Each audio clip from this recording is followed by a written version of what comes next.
Coucou tout le monde, c'est Letty. Bienvenue dans la vidéo du mercredi pour Tout en colle. Je vous propose aujourd'hui la première réalisation que j'ai faite avec la box scrap de Tout en colle ainsi que le kit Mes Jolies Découpes du mois de décembre. Dans le papier à paillettes autocollant, j'ai découpé une bande de 8 cm de large. J'ai centré la couverture, le dos de couverture qui est fourni dans le kit Mes Jolies Découpes et j'ai collé ensuite les deux côtés de couverture en laissant bien sûr une petite marge pour permettre l'ouverture et la fermeture correcte. Dans notre box, nous avons une feuille comme celle que vous voyez ici à l'écran. Donc moi j'ai la blanche et dorée. Il y a également dans certaines boxes plutôt la noire et dorée. Donc ça c'est le hasard complet, mais elles sont toutes les deux très jolies. Et je colle, après l'avoir coupée en deux, cette feuille sur mes couvertures en mettant une couche de colle relativement fine pour pas que ça fasse des bulles et pas que ça se voit au travers, mais suffisamment épaisse pour pouvoir bien coller le papier. Enfin, il se colle très facilement, vous allez voir, et c'est très difficile de le déchirer. C'est possible, hein, faites attention. Mais bon, c'est quand même très facile à utiliser, et surtout, même si on déchire un peu, c'est pas grave, ça ne se voit pas, on retravaille un petit peu au doigt, et franchement, ça fait des choses très très jolies. En plus, moi j'essaie de le coller relativement lisse, mais bien sûr, c'est un papier qui est également fait pour être déchiré en petits morceaux, par exemple. Si vous ne souhaitez pas le coller un aplat comme je le fais moi, vous pouvez déchirer des tas de petits morceaux et les coller côte à côte façon mosaïque. C'est très joli aussi et c'est fait pour. J'ai bien sûr fait la même chose sur l'autre couverture et voilà ce que ça donne pour le moment. Je redécoupe deux petites bandes d'1,5 cm dans le papier pailleté autocollant pour pouvoir recouvrir les intérieurs de charnière. Je me mets un petit repère à 1 cm du bord de chaque côté du dos de couverture, tout simplement pour être sûr de coller bien droit mon papier pailleté. Je colle d'abord sur le dos de couverture, ensuite avec mon plioir je fais bien entrer le papier dans le creux du pli de la couverture et je colle ce qui reste.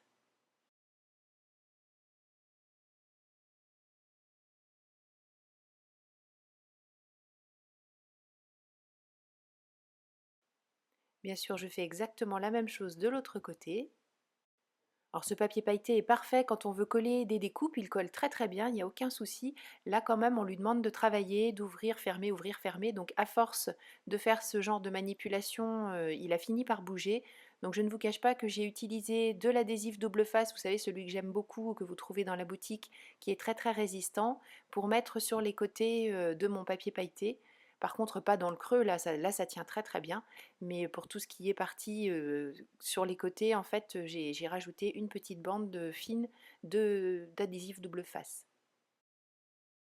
Pour les intérieurs de couverture, j'ai choisi ces deux papiers, alors totalement par hasard, je les trouvais très beaux pour une couverture et vous verrez à la fin pourquoi le hasard fait souvent bien les choses finalement. Je place mon papier, je fais les repères pour faire mes découpes. Et pour ce qui est de la partie du papier qui va reposer un petit peu sur le papier pailleté que l'on a mis tout à l'heure, je vais rajouter le double face dont je vous parlais, uniquement sur cette partie, puisque la colle n'aurait peut-être pas suffisamment bien tenu. En tout cas, je sais qu'avec cet adhésif-là, je n'aurai aucun souci. Je vous mets comme d'habitude, bien sûr, les liens sous la vidéo, vers la box et mes jolies découpes en priorité, mais vous trouverez aussi le lien vers tous ces adhésifs double face qui sont vraiment très très efficaces.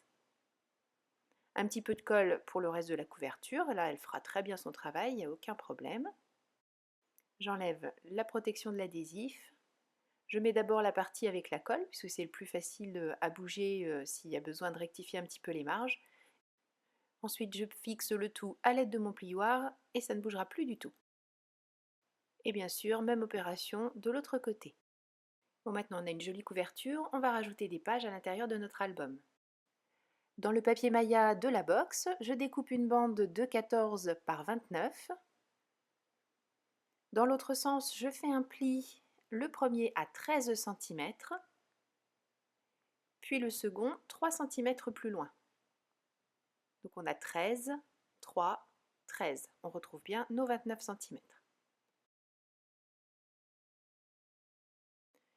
Pour les pages suivantes, je vais faire quelque chose d'un peu plus court. Donc on a une coupe à 14 par 27 dans une autre feuille de papier Maya. Je fais un premier pli toujours à 13 cm, mais le second sera 1 cm plus loin. Et à nouveau, là, on trouve bien nos 27 cm. Colle ces deux pages l'une sur l'autre en collant la tranche de 1 cm au milieu de celle de 3 cm. Et ensuite, je viens coller tout ça à l'intérieur de la couverture puisque les 3 cm, c'est exactement ce qu'il nous reste entre nos deux petites bandes pailletées. Donc comme là, je n'ai pas de papier pailleté, je peux coller directement avec ma colle à pointe fine. Si vous préférez travailler avec l'adhésif double face, bien sûr, c'est tout à fait possible, surtout avec celui que l'on utilise depuis le début, là, il n'y a pas de difficulté. Et là, vous me voyez rajouter, comme je vous le disais, l'adhésif double face parce que je me suis aperçue que, à force de faire des différents mouvements, ça ne collait pas suffisamment. Ici, comme je n'ai pas de déco, je rajoute des tout petits morceaux de papier. C'est très discret, ça fait des petites rustines toutes discrètes, mais voilà, ça finit bien l'album et ça fait un rappel avec l'une des deux pages d'intérieur de couverture. Sur les pages, j'ai rajouté des pochettes, bien sûr. J'ai découpé ici un rectangle de 13 par 10 dont j'ai arrondi les angles supérieurs. Je mets de la colle uniquement en bas. Vous savez que j'aime bien faire ces pochettes où on glisse des choses mais qui ne sont pas complètement fermées sur les côtés. Alors je vous rassure, quand on met des choses à l'intérieur de l'album, ça ne se sauve pas pour autant, mais c'est très facile de glisser quelque chose qui serait un tout petit peu plus grand que la pochette, voilà, on ne perd pas de place. Et le deuxième rectangle faisait 5 par 10, par 12, pardon. Ici, deux rectangles de 13 par 6 que je fixe exactement de la même manière. J'ai mis le même papier en vis-à-vis. Comme là j'avais un petit motif en angle, j'ai découpé deux triangles. Là aussi, je les mets en vis-à-vis.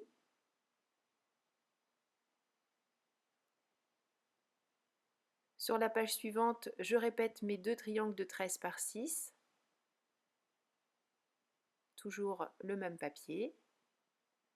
Alors bien sûr, vous pouvez faire varier. Si vous préférez que vos pochettes soient différentes l'une de l'autre, n'hésitez pas. Et là, je répète la déco de la première page avec le grand rectangle de 13 par 10 et le plus petit de 12 par 5 que je colle par-dessus. Pour faire un rappel de l'arrondi des pochettes, j'ai choisi de faire un angle arrondi sur tous les hauts de page. Dans nos box, nous avons des badges et j'ai choisi de les utiliser d'une manière un petit peu qui change un petit peu.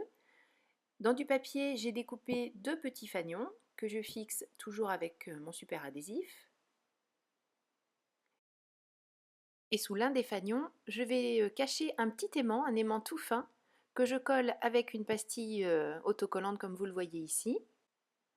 Je fais la même chose sur l'autre intérieur de couverture. Et on peut comme ça glisser une photo entre le badge et le petit aimant et l'enlever très facilement sans abîmer la photo.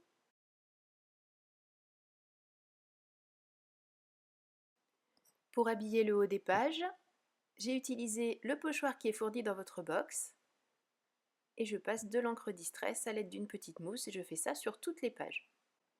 Enfin pas tout à fait toutes les pages parce que celle où il y a le triangle, je vais faire autre chose.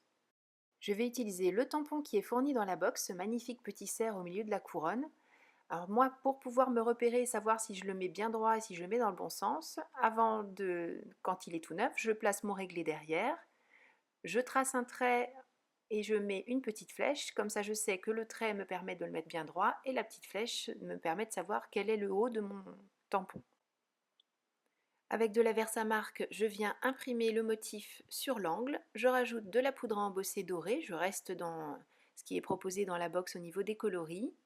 Je fais fondre et je fais exactement la même chose sur le triangle en vis-à-vis. Alors bien sûr, je ne l'ai pas précisé tout à l'heure, mais vous avez vu, j'ai mis de la colle uniquement sur deux côtés. Ces triangles, ce sont aussi des pochettes, hein, le haut n'est pas fermé. Je rajoute des sequins sur mes pages pour la déco. Je les colle tout simplement avec la colle à pointe fine railleur.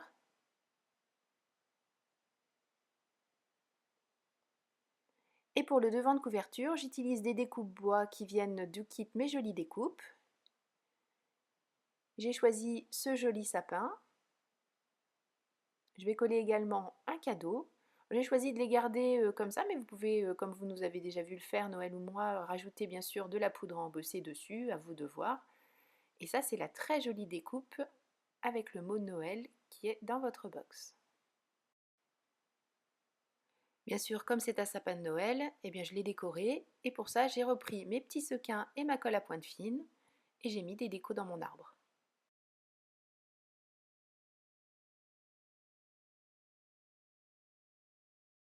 Pour mettre dans les pochettes, j'ai choisi de découper des tags dans le très joli papier doré qui est dans votre box. Donc j'ai coupé 6 tags qui font 5 par 10 et demi. J'ai arrondi les angles en haut. J'ai percé un trou pour pouvoir passer une petite ficelle et la ficelle que j'ai passée, c'est la twine qui est fournie dans votre box. Je pourrais coller sur le devant des petits souvenirs concernant la période de Noël et écrire au dos le journaling pour les photos que j'aurais glissées dans mon album. Merci beaucoup d'avoir suivi cette vidéo, j'espère que ça vous aura donné des idées pour utiliser votre box. Je vous donne rendez-vous la semaine prochaine pour une nouvelle création avec cette box et le kit Mes Jolies Découpes du mois de décembre. D'ici là, prenez bien soin de vous et surtout, créez et partagez. Gros bisous, bye bye.